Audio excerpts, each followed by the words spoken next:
the Yankees, where Didi Gregorius is not going to be expected to move, but they have a chance to win. Or a team like Cleveland, where Lindor is not going to be expected to move, but they got a chance to win. Machado will play third base for a team like that. He's not going to play third base for a team like the Chicago White Sox. He's not going to play third base while Tim Anderson is your shortstop. Ain't going to happen. Ain't going to happen. Now, the problem with moving Manny Machado is very simple. He's on a one-year contract, and it's kind of like Matt Harvey. They should have put him on the block. It's ridiculous that they've let it get to this part. They knew a year and a half ago when they signed Chris Davis that there was no way they were going to afford Manny Machado. There is no way they're going to afford him. And the fact that they've sat here and done nothing is criminal. I can't stand Dan Duquette and Peter Angelos. It's a joke. It's a travesty. Now, the Phillies have come out of the woodwork. And the Orioles have asked for their number one prospect. It's a pitching prospect. Top of the rotation guy, Sixto Sanchez. The guy has electric stuff, apparently. I was looking at his numbers. They're phenomenal. Now, he's a lower A ball player, but he's top of the rotation, and his numbers are for real. But here's the problem. You're going to have to trade Manny to the Philadelphia Phillies, and the Phillies are going to need a 72-hour to work out an extension with Manny Machado. First of all, it's not going to happen. Manny Machado is a Scott Boras client, and as I've already told you, Scott Boras is into the slow roll, baby. He's into putting his players on the market, determining value, and getting the most for his guy. A 72-hour window to play for the Philadelphia Phillies, that's never going to happen. So they're stuck there. I don't see any way that can work with the Phillies. Now, the Cardinals is a very strong possibility, and I'm willing to listen to what the Cardinals have to offer. Because the Cardinals offer some really good players for Giancarlo Stanton. And I think the Orioles would be remiss if they didn't sit there and at least listen to these offers. I also think that the Cardinals have enough money to lock Manny Machado up past next year. I think Manny would fit in really nice in St. Louis. The Orioles are a mess, though. But here's the thing. Again, you're going to need that 72-hour to re-sign Manny Machado. And when you compare that to a guy like Marcell Ozuna, who still has 2 years left on his contract, it's a no-brainer. You go after the guy with 2 years left on his contract. But I do think the Orioles should listen to the St. Louis Cardinals if they're interested in Manny Machado. Without a shadow of a doubt, they should. Because the Orioles have serious problems. They only have 2 starters for the beginning of next year. We're down to Dylan Bundy and Kevin Gausman. Miley is gone. Jimenez, thank God. That fucking stiff is out the door. Tillman's a free agent, but the scuttlebutt is that Tillman is not going to get what he expects to get on the market, and he's going to come back to Baltimore. Now, I don't know if that's a possibility. But I would certainly be open to bringing Chris Tillman back just for the simple fact that we need a body out there on the mound. And when Chris Tillman is healthy, he's a pretty solid pitcher. The Orioles have a lot of free agents on the market. J.J. Hardy, Jeremy Hellickson, Ubaldo Jimenez, Seth Smith, Tillman, and Miley.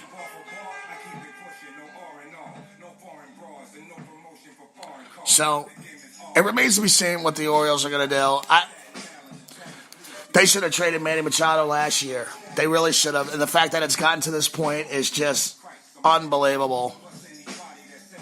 The New York Mets are trying to do something.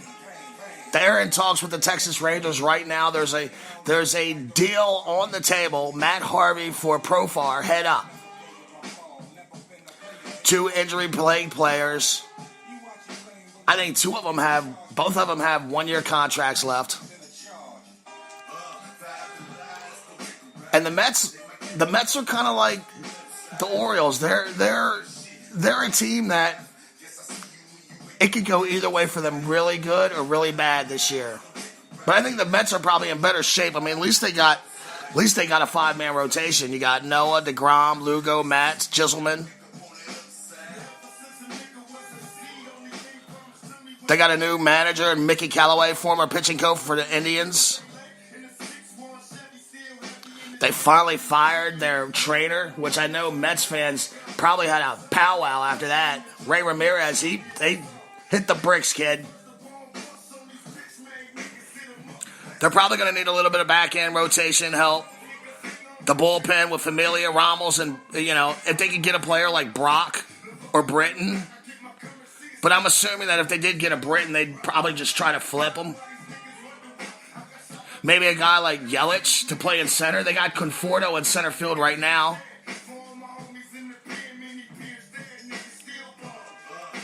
I think it depends on if you bring back Jay Bruce. Juan Lagares is their center fielder, and the guy is an all-world glove, but he just can't hit. Dude can't hit. He can catch the ball. He's one of the few Mets that can actually catch the ball, but he can't hit. And he certainly can't hit right-handers. So I'm thinking that a player for that team would be like a Lorenzo Cain. I think Cain would fit in really nice with the Mets.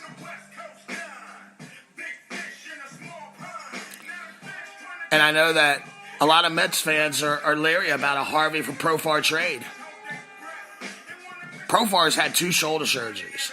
So, he's not out of the woods either. It's just, I think the Mets have backed themselves in a hole, just like the Orioles have with Machado. The Mets have backed themselves in a hole with Harvey. David Wright, it looks like he's done. I mean, honestly. What has he got left?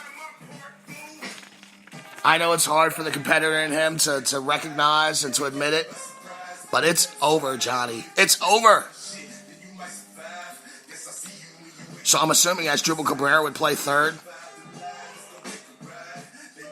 So the Mets got some serious questions, and I think it's going to hinge on whether they bring back Jay Bruce. That's going to determine that the way that outfield looks a little bit. And like I said, their defense is just, it's not very good.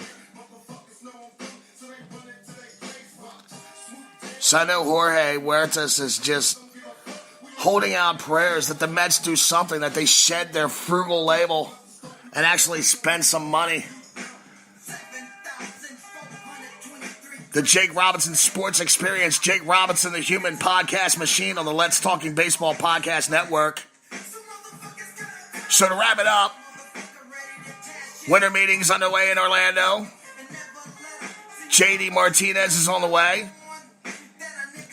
I think Hosmer is probably looking at the Red Sox. I don't know. It would be huge if the Red Sox could get JD Martinez and Hosmer. Apparently, the Nationals are looking at Jake Arrieta, which that is just, oh my God. Really? Really? You're going to throw those 5 pitchers out there every week?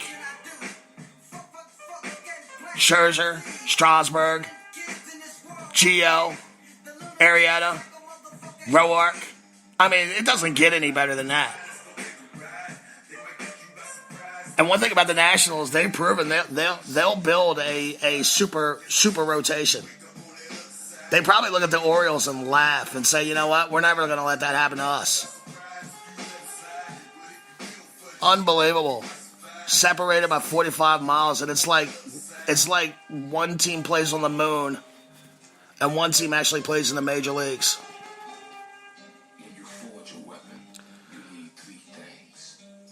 I think San Francisco Giants and Anaheim, they're going to battle out to get Moustakas. Anaheim resigned Upman. They signed Ohtani. But now with the whole Allner injury, that is just, wow. The Red Sox need power, though. And I expect the Red Sox to be aggressive. So, Todd Blassie game to summarize and synopsize what you asked me. I think the Red Sox are going to be the team that are going to go out and get some preeminent power. Some real prodigal power. Jake Robinson Sports Experience. Day 2 shit. I got your hookup. Holler if you hear me.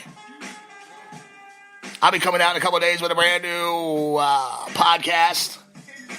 And just to keep you guys updated on what's going on, the winter meetings are underway. The hot stove is on fire.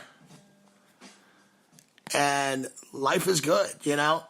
You know, baseball is a 365-day-a-year game.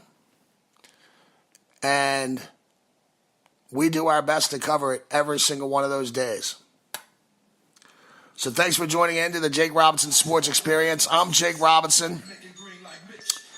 And I will see you in a couple of days. And all you fathers out there who have kids, why don't you take them outside and play catch with them? Have a good night, y'all.